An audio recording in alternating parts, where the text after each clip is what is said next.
to our Oscar show. We are the unparalleled Oscar duo. That's Shane. Hey. And I'm Nick. We're going to go over all of this year's Best Picture nominees, give you our take on them, and who I think we'll each have a prediction, maybe who should win and who will win. I definitely have some very strong feelings. Mm-hmm. I believe Shane does as well. Absolutely. So I think you're in for a treat. I think quickly we'll go over the nominees, a brief summary of the movie, and then we'll dive right in. So what do we have? A total of 8 or 9 films nominated. Ford versus Ferrari, which is a solid racing movie starring Matt Damon and Christian Bale. Not much wrong with the movie. Also, nothing particularly brilliant. Automotive visionary Carroll Shelby, played by Damon. Racing legend Ken Miles, played by Bale, team up to build a Ford that can win this big race in France, Le Mans. They face several obstacles along the way, including a villainous executive at Ford. Good performance by Bale, but we'll get into more of that. The Irishman, Martin Scorsese's next Netflix crime film starring all of your favorite Scorsese stars from 30 years ago. 3.5-hour epic that follows the life of Frank Sheeran, played by De Niro, a mafia hitman. Joe Pesci returns to the screen. Al Pacino. Seat for him. Yeah, right. That you couldn't find him for 20 years. You couldn't even call him. Al Pacino plays union leader Jimmy Hoffa, Pesci, and Pacino. The bright spots of this movie. Pacino and Pesci are up both for supporting actor, which is interesting. Jojo Rabbit, Taika Waititi's dark comedy about a zealous Nazi boy who finds out his mother is hiding a Jewish girl in their house. Lots of Nazi humor, satire. Johansson is up for Best Actress in a Supporting Role. Joker, Todd Phillips' film of old school fame. Everybody's favorite comic book villain, Joker, starring Joaquin Phoenix, who's being heralded for this performance. Yeah, he's showing. Shooing. Okay, interesting. Okay. That's not my opinion. Okay. So you heard it from Shane first. He's going to win tomorrow. Arthur Fleck, an aspiring stand-up comedian and clown, battles a society that won't accept him and his own mental illness. He eventually inspires a violent counterculture in New York City. This is a comic book movie meets actually very serious sort of movie with a very serious message. Little Women, the latest film version of Louisa May Alcott's 1868 novel. 4 sisters interact with the 19th century world that largely doesn't account for female independence. This movie is packed with a lot of feelings. There's a very strong and complicated love story. Good performances, I think, all around in this movie. Ronan is up for Best Actress, and Laura Dern is up for Supporting Actress. Marriage Story, another Netflix film. Noah Baumbach movie about divorce. Charlie Baker, a theater director played by Adam Driver. I think everybody's favorite actor these days. Definitely trending right now. Is married to Nicole, an actress played by Scarlett Johansson. The marriage is already plagued with issues when Johansson's character receives an acting role in Los Angeles. The two end up in a long, drawn-out divorce. There are appearances by Laura Dern again, Alan Alda, and Ray Liotta playing various types of divorce attorneys. Driver is up for Best Actor. 1917, Sam Mendes' epic World War I film being critically acclaimed for the cinematography. That one long continuous shot, I think similar to Birdman, which won Best Picture a few years ago. The plot is attractively simple. 2 soldiers are tasked with the seemingly impossible mission of delivering a message across enemy territory to prevent an attack that is doomed to fail and take many British lives. A couple of big cameos in this movie, but 2 relatively unknown actors take the lead. Once Upon a Time in Hollywood, Tarantino's latest, starring big names: Leonardo DiCaprio, Brad Pitt, Margot Robbie. Leonardo DiCaprio plays a veteran actor struggling to revive his career. Brad Pitt plays his friend and stuntman. This is, we'll get into this one. I have a lot to say about this one. Setting is late 1960s Hollywood. DiCaprio is up for leading actor, I believe, and Pitt for supporting actor. Parasite, for the second year in a row, a foreign language film, which we talked a lot about last year, gets the nod for Best Picture. A Bong Joon-ho Korean thriller. It's part comedy, part suspense. I've heard a lot of people compare it to Get Out from 2017. That was a Best Picture nominee. It follows the story of a poor Korean family who swindle their way into jobs with a wealthy Korean family. The poor Korean family struggles. It's these parallel stories that then intersect. The poor Korean family struggles day to day, putting food on the table, and the rich Korean family struggles to throw this extravagant party for their child. So with that said, those are all of the nominees, all 9 of them. Shane, let's I don't know if you want to sort of quickly talk about the category as a whole, or we want to dive right in. The only thing that I really have to say this year about just the nominees is I kind of feel like, and you'll see this, you guys will see this trend, and at least my part of the discussion is that I think that a lot of the films lacked some real emotional depth this year, and I didn't feel like the overall candidates were as strong as last year. There are definitely some great films this year, but I didn't think it rose to the heights of the films that we had last year. But more on that as we get to each one. I think the easiest thing for me to say is that there are a lot of movies in here that are way longer than they need to be. But we'll take that one at a time. So which one do you want to start with? I'm totally open. Okay, Ford versus Ferrari. Sure. Again, the racing movie. Matt Damon, Christian Bale.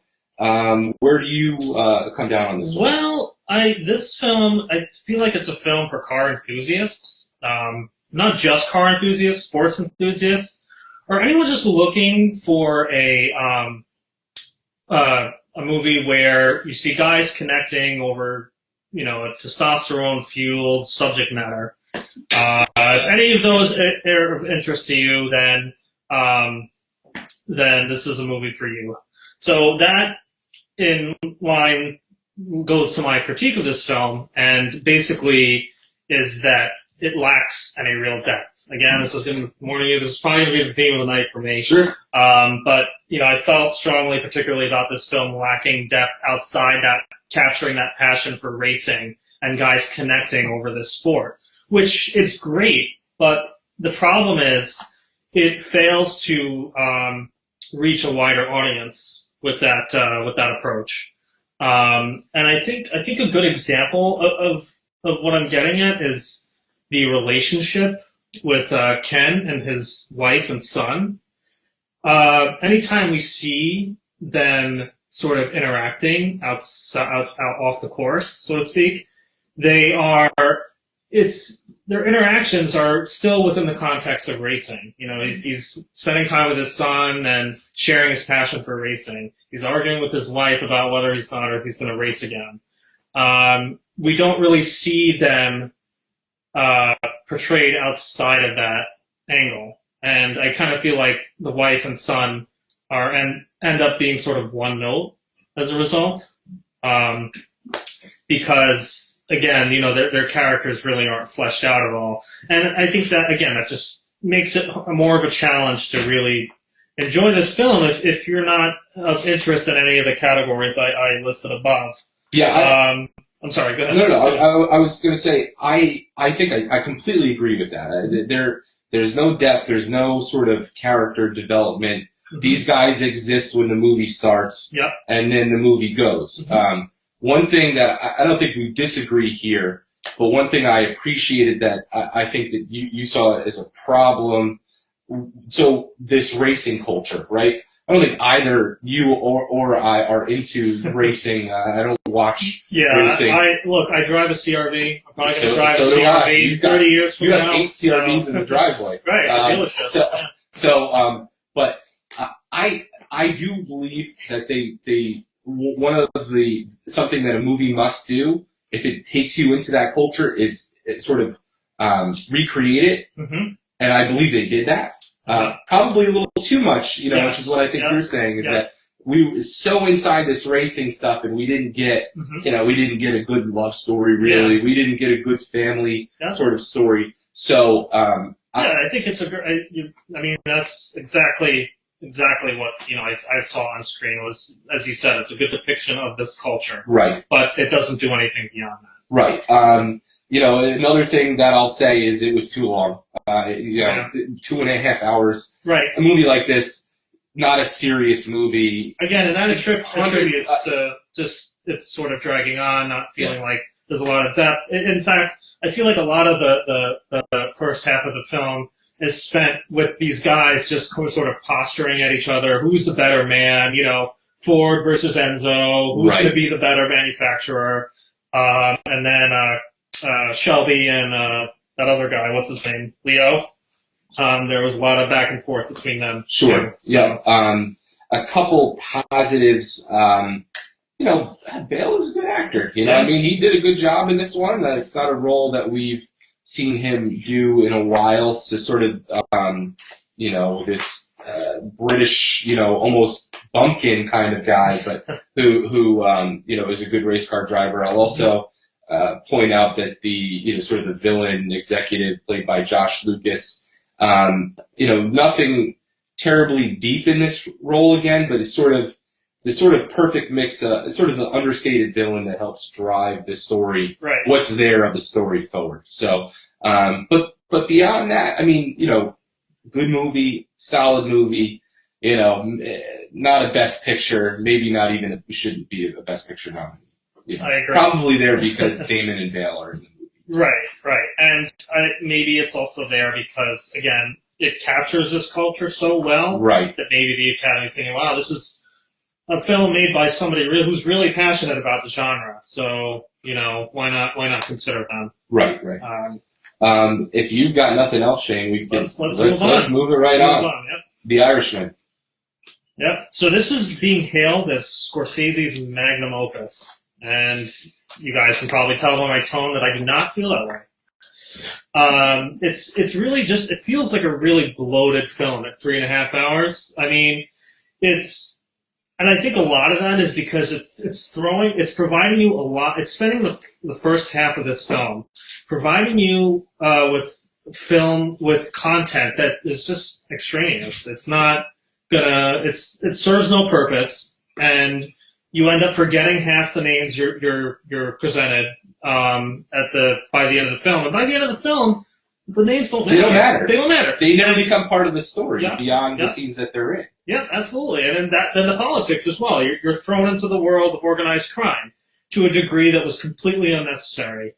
Once you get past that first half of the film and it starts to hone in on Jimmy and Frank's relationship, Frank's loyalty to his boss, that's where I think it starts to shine. Right. If this movie was worthy, it was in that final half of it with Hoffa and De Niro. Yep, absolutely. And I think by the end of it, the theme sets in that it is about what's most meaningful at the end stages of one's life. Because De Niro's, he's left with nothing. The things that are most important, family, relationships, he sacrificed those at the cost of his lifestyle. So what is organized crime and being a tough guy? What does it really get you at the end stages? And there's a real finality to that, and especially for Scorsese, who has a history of not only making gangster films but glorifying them. Yeah, right. And it just I really like that aspect that he took the one down and said, you know what, this is the reality of it, and this is what's going to happen. We're all going to the same place, and we're all going to value the same thing in the end. So I think it was good at capturing that theme.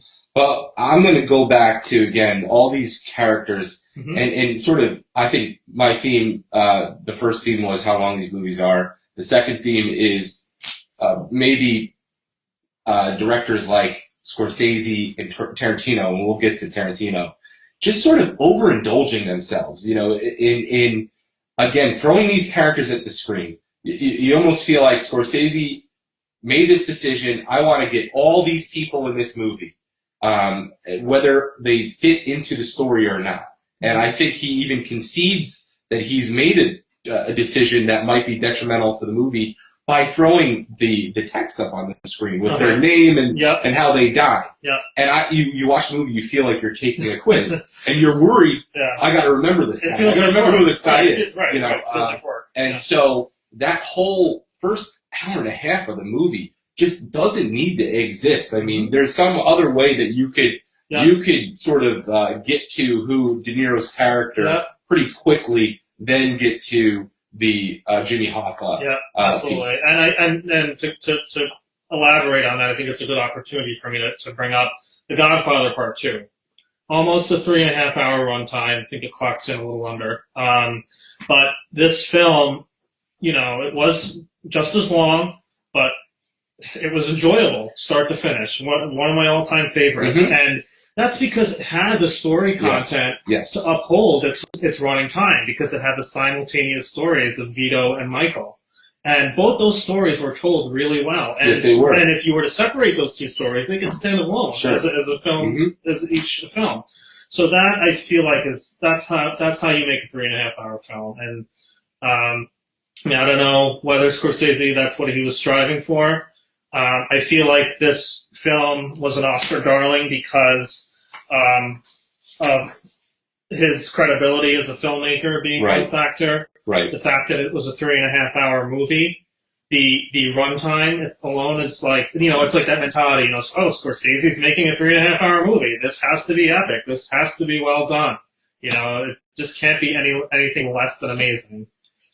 And then, of course, the star-studded cast. De Niro, Pacino, the pioneers of gangster films. Pesci. Yeah. So let me be blasphemous for a second here. Yeah, go right ahead. And I love him. And you just brought him up in one of the greatest movies that was ever made, in Godfather 2. De Niro. Why is De Niro in this role? I mean, honestly, I know why. It was his idea. He wanted to make the movie. He eventually convinced Scorsese.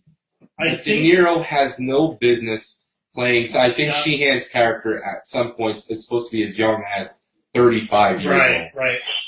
I mean, you tell me a younger actor couldn't have done a better job with this. And I think I 100% agree. I love De Niro. I think he's a great actor.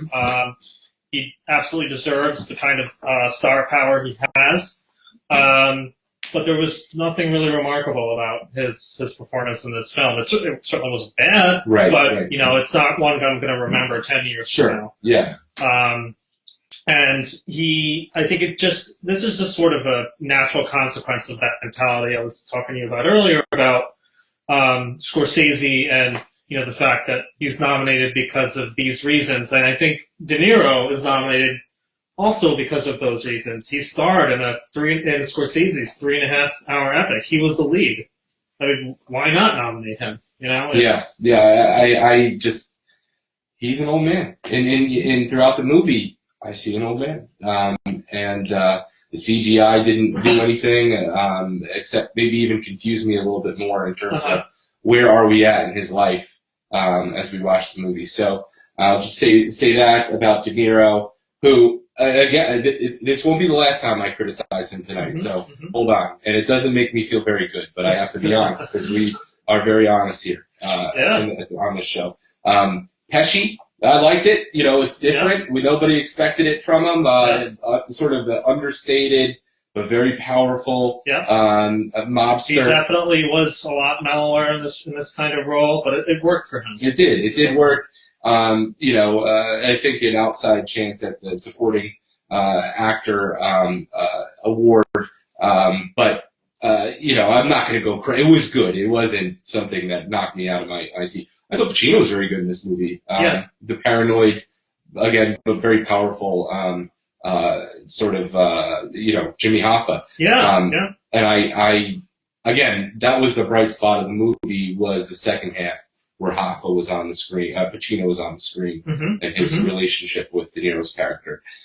So, with that said, I don't think I'll ever watch it again. I think it's 3.5 hours. Luckily it was on Netflix, so I could split it up between 2 days. If I went to a theater, I don't know. We sat through the whole thing, and it was a long 3.5 hours. So it was. Some bright. I mean, the music instead, the soundtrack, Scorsese. That was good. I mean, that's always a winner. I mean, he has a great taste. It fits the tone of his films. The environment was cool. The restaurants and the very Americana. Yeah. So with that, I think we'll move on. Yep. Just pause for 1 sec. I just gotta have a technical difficulty we here. got some technical issues. We're gonna straighten them out. All right. There we go. Okay. Jojo Rabbit. Yes, Jojo Rabbit. So this is a very creative film, very much a satirical, absurd movie. In that sense, as a satire, and I think it's mostly successful with being a satire about an era of human history that's particularly dark. It's pretty hard to achieve that with this particular genre. To make that satire spin, and in this day and age, not make it not feel offensive and inappropriate.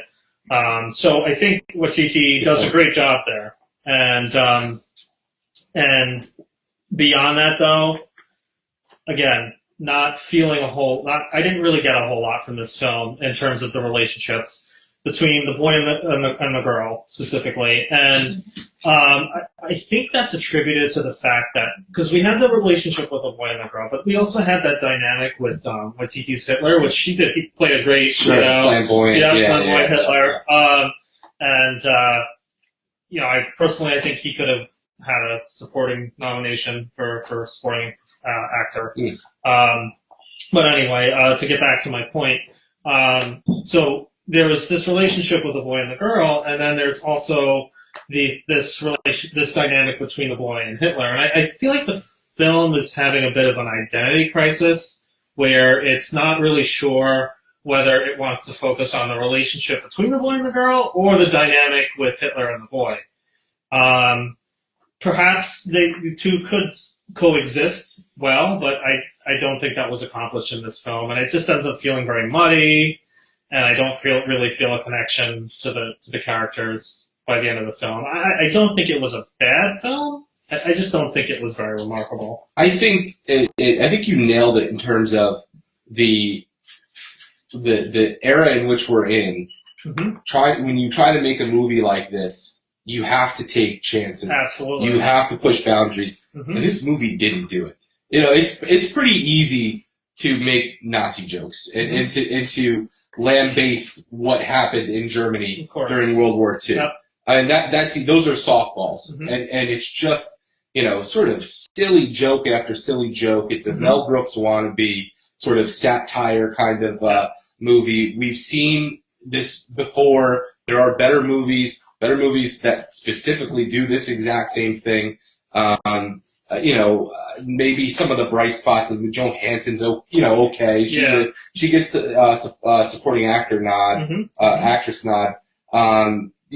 But you have to be edgier. And maybe there was concern, like you said, in sort of this period that we're in, that you can't be edgier than they were. Right. There's a lot of vigilance, a lot of hyper awareness. As a filmmaker, you have to sort of balance that. And it's almost like you have to I think one of the hardest things as a filmmaker is predicting consumer perception and being sensitive to that. And I don't think there was anything particularly inappropriate about this film, but like you said, it's not really edgy, it doesn't take a lot of risks, and I think I think that in a way that it's kind of its downfall. Yeah, and it's just you really have to. I don't want to be too critical because if you take on a movie like this, it's really hard, right? Like you can see it, and the whole movie could just look like a big joke, like the movie itself is a joke. Right. You know, so because the game, you have to laugh. It's almost like the filmmaker has to make sure you're laughing with him, not at him. Right? Exactly. You know, like the Rebel Wilson character and the Sam Rockwell character, and it doesn't work for me. You know, it's it was a forgettable role to me. I like Sam Rockwell. I think he's had some great roles, but I mean, to be honest, I forgot he was in the movie. Yeah, I mentioned it just now. Yeah. So I mean, I give some credit to the boy who Roman Griffin Davis is his name. You know, he did good. The girl who played the Jewish girl in the attic, was good. But and Watiti's Hitler, that was entertaining. But beyond that, he was good. He was good. A movie that I won't see again, and I don't think has any chance to win. Although, sometimes with these messages, and we'll get more into that as we go on. So I say we move to the next one. Sure. We got an 8:45 dinner reservation, everybody. So we're just gonna put it all out there. Why don't you? So Joker. Where are you on Joker? So Joker. Let me just get to my notes here. So I just feel like this film was a meditation on mental health. And I really feel like it's driven by two primary factors here. It's one of the factors being systemic, the systemic role on how it affects an individual's mental health, and also the other factor being like that reinforced negative stigma. How the people around Arthur were just not nice to him, not supportive, and really judgmental, which are all big no-nos in the mental health world. Right. And it just led to his metamorphosis, I think, into the Joker. It was clearly driven by society, and I think that was the theme of this movie is, society's role on an individual's mental health, and that we do play a role, all of us, and and the system itself too. The therapist saying to him, I can't see you anymore because they're cutting our funding, is a harsh reality I see in the professional world all too often. And the people most in need are ultimately affected by that. But as far as Joaquin Phoenix, he did excellent. I do think he's a shoo-in to win. He definitely deserves the Oscar. I know there are a lot of comparisons drawn to Heath Ledger, but I kind of feel it's a different joke. It's a different take. And if you want to look at who portrayed the more traditional Joker, I think that goes to Heath Ledger. But sure. When you are looking at, but I think Joaquin Phoenix, really the focus was the decompensation of a man and transitioning into this other persona. Right. And I think he captured that really well. I will say, just to be devil's advocate here, if you don't want to, I'm going to be anyway. So, well, I think when you're given the role of the Joker as an actor, provided that you bring your all to it, you're already at a high probability that you're going to be nominated because it's such an intense, demanding role. It begs the question of does the role itself play itself? Yeah, no, that's a good argument, and I can't answer that.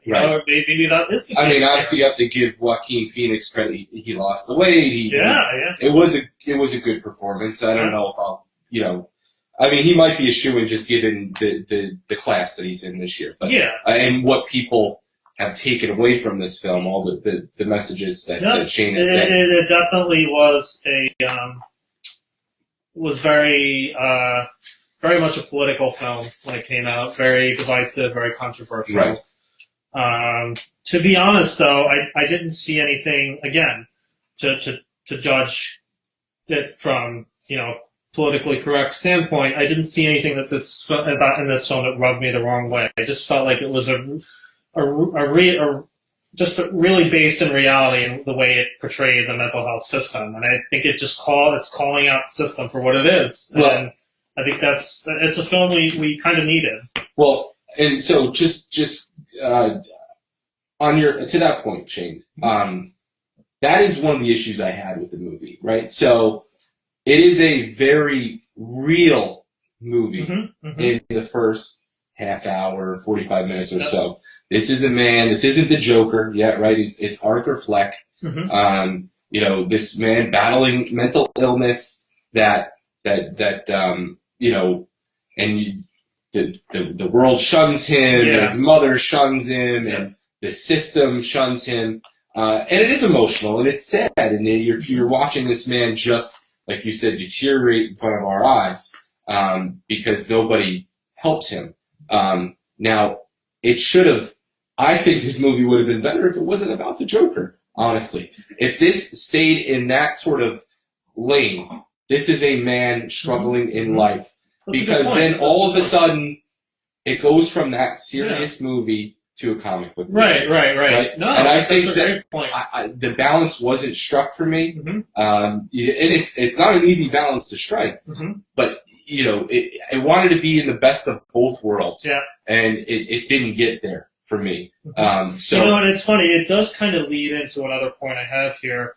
Not to cut you off, but just to add to what you're saying is, I do think that's the critique of this film could be that was too much the focus, and that, you know, the world he was in, the setting.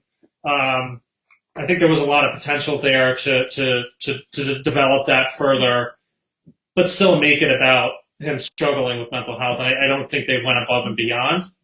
I think many may say it's enough that this film focused on his decompensation and largely ignored the world around him. But if we're going to judge what is the best film of 2019, you need to have the best of both worlds. Yes, you need to rise to the occasion. Yes, you do. And it didn't quite reach that mark for me. Yeah. I thoroughly enjoyed the film. Thought it was great. Thought it had great depth to the character. But you know, looking at it holistically, I don't think it. Yeah, and as I was doing my research for this show, and we both do lots of research. This doesn't just happen, you know, in a flash like this. We take this seriously. Apparently, Todd Phillips had gotten inspiration from Taxi Driver, right? So the De Niro movie, great movie, right? Yeah. So I feel like every time I criticize De Niro tonight, I have to just bring up the fact that he's one of the greatest actors of all time. Right. But he was a good man. Sort of this setting of this gritty New York City that was created in this movie, which I will give it credit for, Todd Phillips credit for. But what Taxi Driver did was it was the same movie throughout. You know, you had this sort of seedy, dark, world that was New York City, and it was real, and De Niro was real throughout that whole movie. And then so De Niro in Taxi Driver is like Arthur Fleck until halfway through this movie, and then it becomes the crazy comic book movie that I think it almost had to, because it's got to appeal to people. It is titled The Joker. Most people aren't going to go watch just a mental illness movie. I'll also say, just quickly on De Niro, he didn't work in this movie for me. It's his character is a little cartoonish, and he's supposed to be a jerk, but it didn't need to be De Niro. Somebody else could have done a better job. I agree. I think there was some star power that they were seeking in that role, and I think that's probably what was the driving force. So I know you don't think that this is Best Picture worthy. It's not top contender for me. I do think it may have a shot, only because, again, a lot of political buzz, a lot of controversy around this film. It was very divisive. It was the hot button film of 2019, I would say, in that respect. So I feel like that could give it momentum with getting the Oscar. Right. I think this one does have a shot to win. Little Women. What I liked about this, this film, what I thought they did well was I felt like the film itself was symbolic of the girls portrayed in the film, because they, it started off very silly, innocent in tone, and then it sort of started to get emotionally deeper, and you know, you got to see the darker side of life and its challenges, much like the girls themselves. You know, they were silly, innocent growing up, but then they started facing life's variety of challenges, and I think nobody embodied this better than Saoirse Ronan. She was so sincere. She was in step with every scene in that film with regard to whether it was an emotional scene, a happy, silly scene, a scene of warmth and love. She did a great job. I'd love to see her get the Oscar. I know Renee Zellweger is a front runner because of Judy. I love Judy. I didn't see it, so I can't speak to it. Yeah, it was great. I mean, we're not going to talk about it, but I Nah, just have to get in there. I love Judy Garland in real life, and Renee Zellweger did a great job. Okay, all right. Sorry, But I got a Judy Garland plug in last year. Definitely getting one in this year because there was a movie called Judy. Fair enough. I'll give it to you. So yeah, I think that this film, I think with this film is with Saoirse Ronan's performance does really well. I do think it's the Academy's socio-political choice this year, and I think that's why it's on the list. Don't get me wrong, there are themes that I think it does reach that emotional depth that many of the films on this list were struggling to do. But I kind of feel like that at times it had trouble balancing the emotional depth with the silliness. Sometimes it felt a bit jarring to me because I kind of felt like those were clashing a little bit, and I kind of felt like that was to the film's downfall. But still a great film. Totally understand why it's on this list. I think even beyond socio-political reasons, I think it is a very good, deep film. It's not my top choice, but yeah, I think it's a very good way of just sort of capturing the lives of these women and just the different challenges they faced. But again, I just felt like that wasn't the most consistent given the silly tone that wasn't always welcome at times. This movie, I loved it. I don't agree with anything you said, actually, Shane. I'll get a couple quick negatives out of the way here. The whole angle that the March family was poor. They weren't poor. They didn't need to be in the movie. That's probably part of what you're talking about, this social, economic, political sort of thing that is also a theme. I think a couple of movies here in the Best Picture that didn't need that angle. And at the end, there was a couple scenes where they're talking directly to the camera, and that didn't happen any other point in the movie. What I liked about this movie, everything else. I love this movie. There's so much emotion. There's happiness. There's sadness. It's tangible in every scene. The love story is great and complex. Strong-willed woman fights off love. She's determined that she's above it. She wants the right.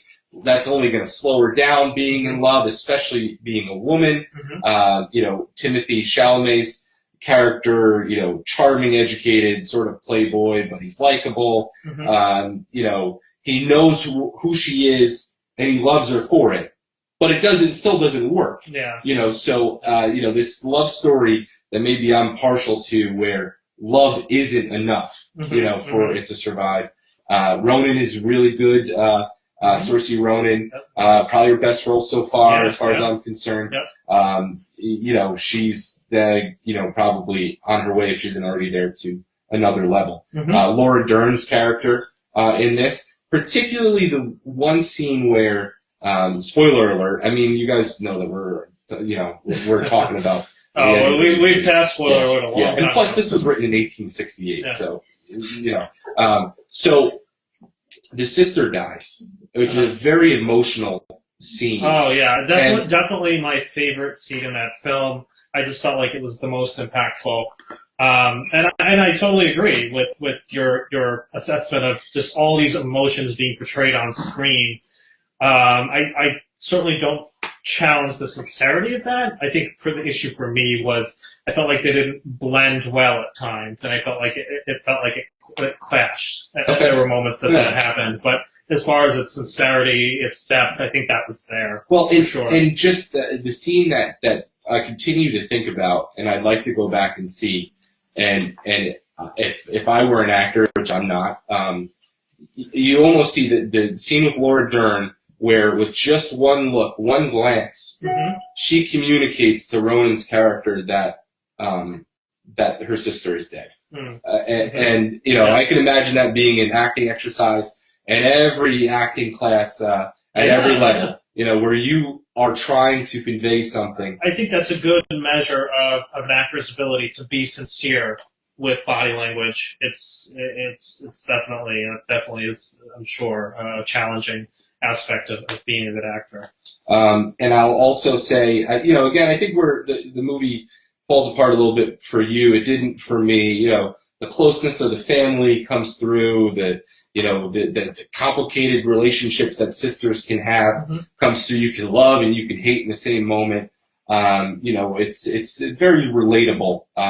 You know, if I had to be critical again, maybe, you know, the ending, you know, maybe it should have been a more unhappy ending. You know, if it were to sort of might have made it a little more real. Yeah, right. But it would have grounded it a lot more. Yeah. But at the same time, you know, it's a good movie. This is a movie. This has plot and this has messaging, and it balances it perfectly for me. This is a movie. This isn't one over the other. You know, a bad movie, and we'll get to a couple of them, or at least one of them, where I think we strongly disagree. But this movie valued keeping you in your seat, keeping you entertained. It also put the message forward of, you know, how tough it was to be an independent woman in the 19th century. And it was a really good movie. Really good. So with that said, I'll stop praising Little Women live on Facebook. Right. Marriage Story. Marriage Story, yeah. So this film, it definitely takes a non-conventional approach to just the storytelling, in that it kind of jumps back and forth between the timelines here for our main characters, portrayed by Driver and Johansson. I don't think that model always works and is always successful because of the jumping in timelines here.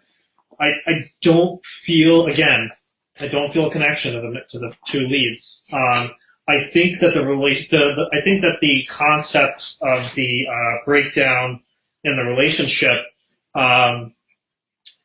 is captured really well, you know, for it being what it was. But I feel like I still didn't have a good grasp on really knowing and connecting with each of their characters. I will say, Driver, phenomenal performance. I think just the whole argument sequence, the sustainability of his anger during that sequence I just feel like that's unrivaled.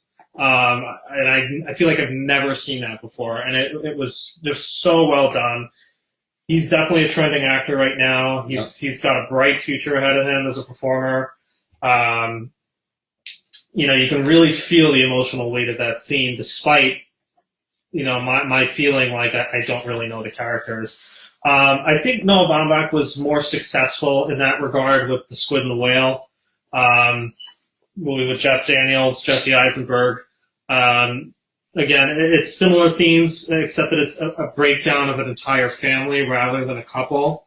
And I feel like it captured each individual person really well, like, and all their flaws and their internal struggles.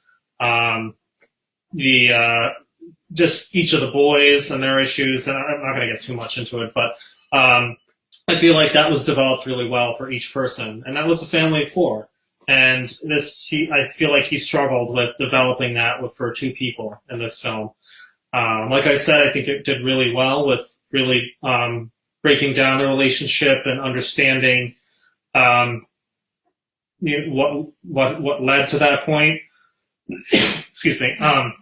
But again, I feel like we don't really have a connection to those characters. For this one for me, I think we could say that this is a movie of performances. Like you said, Driver is really, really good in this movie. Johansson's good in this movie. I think the first hour or so, it really struggled to sort of develop, like you said, for me to buy into what's going on. Yeah. What is the relationship? Why is there a divorce? What was the relationship like before? I don't think I really get that. I mean, so it somehow managed to recover though a little bit for me. I did enjoy. There's a realness in this movie, right? I mean, so I agree. Divorces are messy and they stink. Sometimes there's also still feelings between the people getting divorced, and it becomes a competition, and it's just messy. And the movie conveyed that messiness. And maybe this is a good time for you to talk to Jen about your divorce. Not yet, but we'll hold on. So it sort of the realness. I appreciate at the same time it makes it harder to watch a little bit, because it's not sort of this neatly, movie starts here, then goes up here, and then ends down here. It's this messiness that I appreciated, but also at the same time makes it sort of tough to watch and follow. The kids involved, that always makes it. And I appreciated Driver's relationship with the kid. It wasn't a perfect relationship. He tells the kid, he curses at him, in a very, real sort of way. I feel like that was done well. I do feel like that aspect of the film was very interesting and engaging. I just want to give a quick shout out to Alan Alda. If you're going through something difficult like that, I would want Alan Alda in the room. And so I did like that part. And again, it ends in a real way, right? I mean, there isn't really a resolution. Again, it's sort of not what you want in a movie usually, but it's real. It was a divorce. They probably still have feelings for each other, but they can't live with each other. Of course. I think when you're making a film like this, about accurately capturing this sort of breakdown in a relationship, you have to make the end with no resolution, because that's the reality of it. A relationship breaking down, it most likely isn't going to have a resolution. Right. And that's fine. That's okay. That's life. All right. Let's move on. 1917. So this film, as you kind of already know, is my personal pick for Best Picture, because I really feel like, I mean, of course it was an innovative achievement with the one-shot camera sequence, but I feel like that was really matched by the cinematography itself, George McKay's performance, and just the way it weaves emotion and that entertaining popcorn thrill, and then also capturing those moments of respite in one shot. And I think it weaved those together really well. And it just felt like you were watching a ballet on screen. It was just really, really well done. And I feel like George McKay's performance was perfectly in step with the pacing of this film. I felt like he was sincere, he was aggressive, he was heartfelt when he had to be. So he definitely, and just having to be the center of a one-shot film is a big achievement as an actor, and I hope this really propels his career. But I think that why it was so effective with the successful weaving of those different elements was because when it comes to a one-shot sequence like this, you're not going to have the ability to develop a character in the traditional sense. When you develop a character, you kind of look at things like, that they might do some flashbacks, they might introduce somebody from the character's past to enrich themselves as a character and help you understand them a little bit better. But this film had to do that within the confines of this sequencing. And I think it did that effectively, because while you may not have felt like you really knew George McKay's character, I feel like his sincerity on screen and his struggle really made you. I really wanted him to accomplish his mission. Sure, I really felt like he really wanted him to see it through, and I think that was captured well. And I think for the limitations that were placed, because Sam Mendes chose to do a one-shot sequence, I think he really went above and beyond with the limitations of that. Yeah, I don't have a lot of negative things to say about this movie. I thoroughly enjoyed it. Usually, I don't need to buy into some technique that's trendy or anything like that. Mm-hmm. Shoot a movie, It's make a not good enough. movie, It's not enough. But with that said, it was great in this Mm-hmm. movie. It Yep. really was, and it immersed you in what it probably looked like to fight in World War I, right? Yep. And The landscape was very convincing. it accomplished things that we probably haven't seen in a war movie since Saving Private Ryan, or especially in one of those, the final scene where he runs along the trench as the British soldiers go over the top. Yeah. I also liked the idea that you have the two sort of unknown leads juxtaposed to the very prominent cameos that are in the movie. Yeah. I mean, you've got Colin Firth, you've got Benedict Cumberbatch, who are on screen for a combined 3 minutes. And just thinking about that right now, to sort of add to that, I think it was almost better in a way that these leads were unknown, because I kind of felt like, because this is such a tight it's a very film, World War I sort of theme, right? So I mean, a war that's sort of created by prominent men, but fought by sort of the nameless poor. Yeah. And so, I mean, that is sort of. But not only that, but I feel like also casting, the more prominent actors in the lead roles would have sort of detracted from the rest of what the film was trying to capture. Right. So I think it was. Which really was the setting. Yeah. The setting, the sequencing. Terror, Absolutely. So, I mean, a very, very good war movie. I mean, this could be a critique, but I kind of see it as a positive. The simplicity of the plot.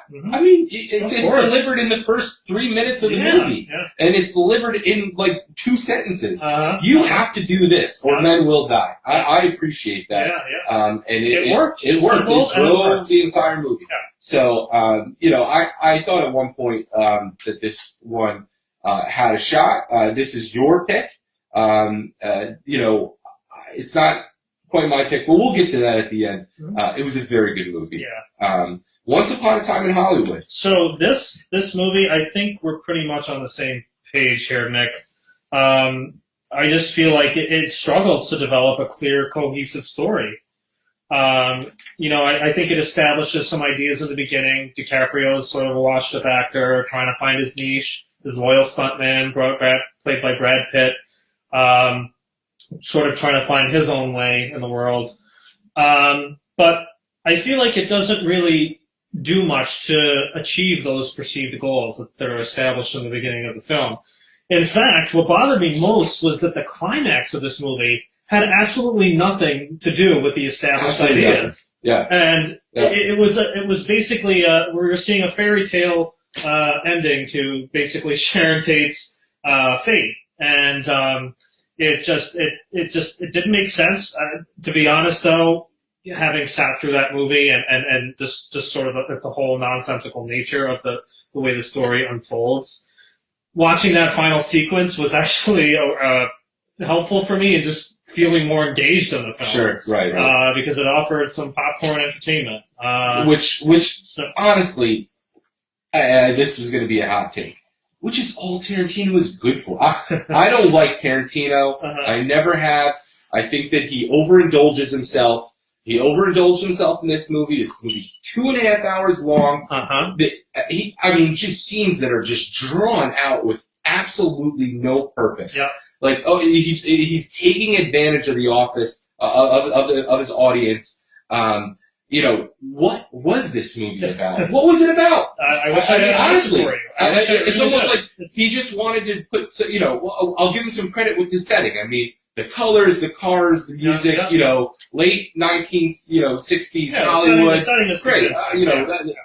That's it. There's nothing else in this movie. Maybe you give Brad Pitt some credit. His character, the way he played it was kind of cool. He was a mysterious guy.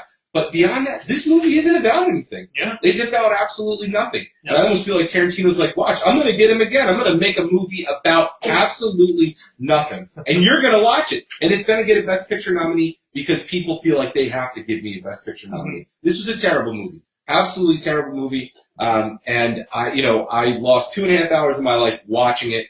And so, I'm worked up. I lost my notes. Hold on one second. I think we could fry an egg on Nick's forehead. Yeah. Right now, it's just, thinking of a couple scenes. The scene with the girl, and I'm finally like, all right, where they're on the movie set, like, okay, this movie's finally going to go somewhere. Yeah, right, exactly. And then it's like a 10-minute scene, and it's just drawn out. The camera's in weird places, and shoots, weird things. Mm-hmm. The scene when they're in the middle of the movie take, that just goes on and on and on. So, and then again, at the last 20 minutes of the movie, it becomes about something the movie isn't about at all for the first, 2 hours. So, terrible. Yeah. Awful. Yeah. So let's. I'm good. I think you've said enough for both of us. So, Parasite, I think, is the last film we have to discuss, right? Yes. So, another creative film by Bong Joon-ho. Again, he has this trend where he, focuses on socioeconomic themes. Snowpiercer, definitely socioeconomic themes there, where there was literal class separation by separation of the train cars and to form this system. So I really feel like that was the theme there. Parasite, I feel like the theme is a little different, even though it's kind of in the same category. I feel like those socioeconomic themes are really about consumerism, just sort of like how I feel like it's speaking to how corporations will go to great lengths to create consumer need and target a consumer. And I feel like that's done here in an inverted sense, in that the working class family was trying to create that need for the rich, wealthy family. Though them being the consumer. It definitely has dire consequences for this family. Bong Joon-ho has a very, very specific style of dark humor that can feel jarring, can feel weird to many people. It personally jived with me. I thought it did blend really well, but it is a very specific taste of film, and I think that I can understand a lot of people not liking this film. But I did think it was creative. I think it was successfully creative, and I think it had that casual popcorn entertainment, suspenseful value to it. It's my number 2 pick. I'd like to see this film win. If 1917 can't make it, I certainly wouldn't mind seeing this film win. I am rooting a lot more for 1917. I guess if I had to, I don't have a lot else to say critiquing it. Well, I have plenty to say, so I take it away. So if you thought I got worked up in the last one, this is the classic example of a movie that prioritizes its message and its morals above its plot. This plot is awful. It's awful. It's so first off, just at a very simple level, right? I mean, I think most people in most of the reviews I read, that mention this very likable poor family. Mm-hmm. They're not likable. They are not. I would agree with that. There's nothing likable about them. Yeah. And of course, I think the director of the movie would argue that, well, that's what poverty can do to you, right? It can take your morals away. But I think that's a terrible message too. I mean, there are plenty of poor people who are good people. I think that applies on both sides of the coin, because you wouldn't expect a rich person to behave a certain way, to be very it's kind of a wrong. I think it would be a wrong assumption to assume that somebody's rich. Oh, they must be really pompous, or really just have a certain type of behavior. And I think that's what you're getting at with the poor family behaving a certain way. I think it's wrong to make those assumptions. Yeah, and just again on the very sort of simple level with the plot. I mean, as somebody said to me yesterday, like, was this family CIA operatives? The way that they sort of swindled their way in, right. It was done with such finesse, and they got away with it, and they're there under the table overnight.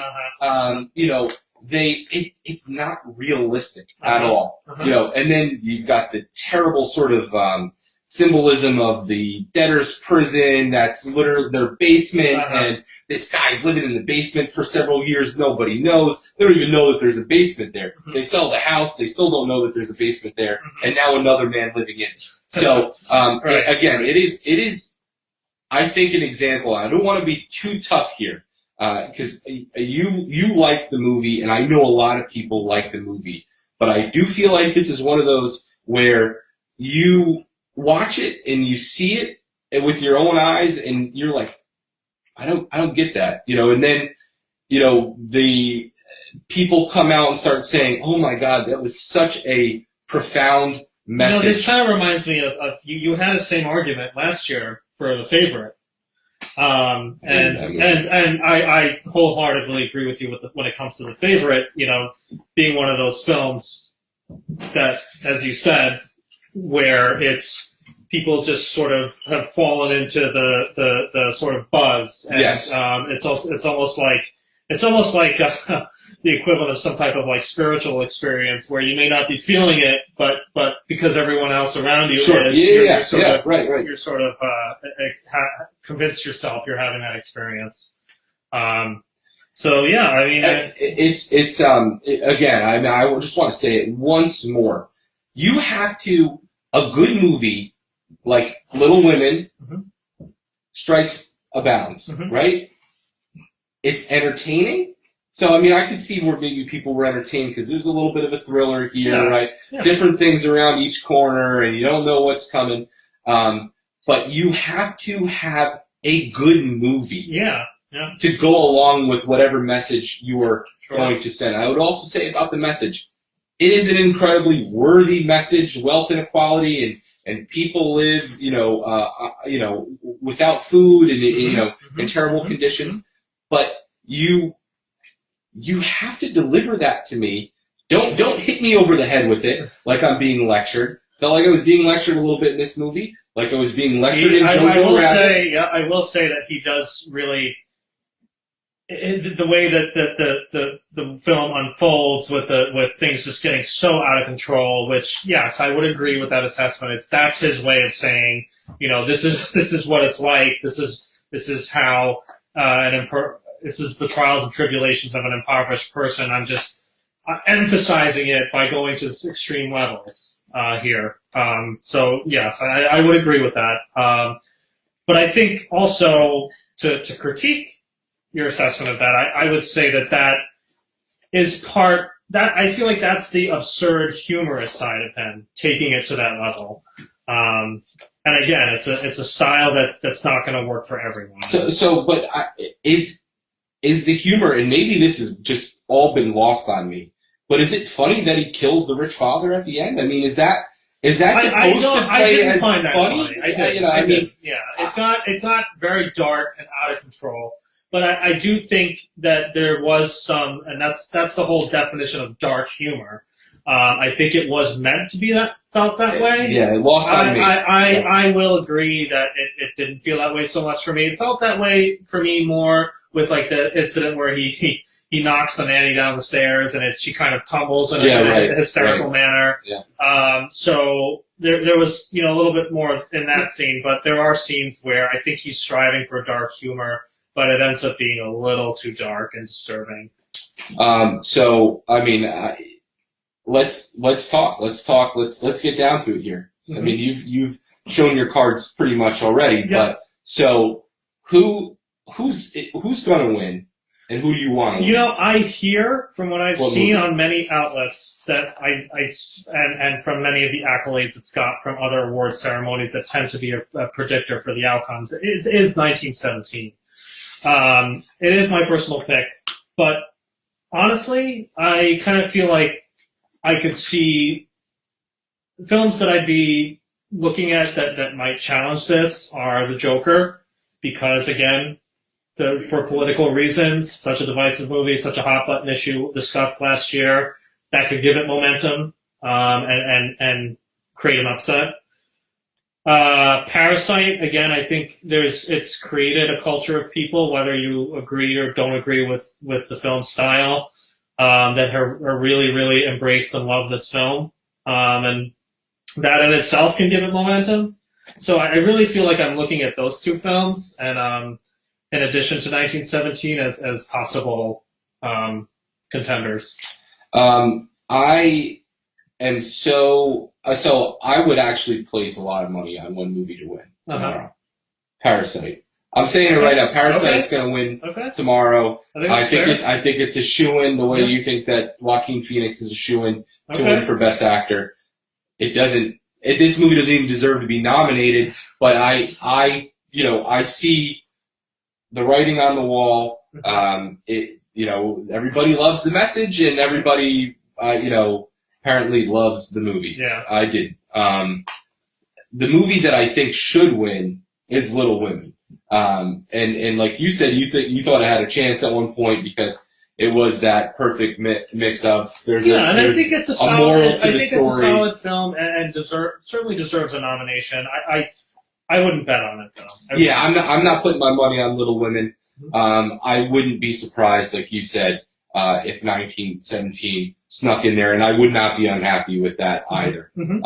It's a much better movie than Parasite is. The only movie in here that might not be better than, Once Upon a Time in Hollywood, I don't really see that as that. No, it's not. It doesn't have a chance. I think it comes down. Well, it's going to be Parasite. I'll put a lot of money on it. With that, Shane, do you have any closing remarks? I think we're actually tight on time. So we have, for our local fans here in New Paltz, we're going to be at the Mountain Brow House signing autographs, doing a quick appearance. We want to thank everybody for watching. Kyle and Kim Fennessy were watching us on a 75-inch television. Wow. I got a picture of it. So thank you. In all our blemished glory. I want to thank all of Shane's family and our lovely significant others here, because I think that is the combined audience watching. So that's totally fine. And I want to thank my future mother-in-law for these Oscar socks that she gave me, which are awesome. That is snazzy. Yes. So with that, Shane, thank you. Nick, everybody. It's been a pleasure. Enjoy the Oscars tomorrow. We'll do this again next year.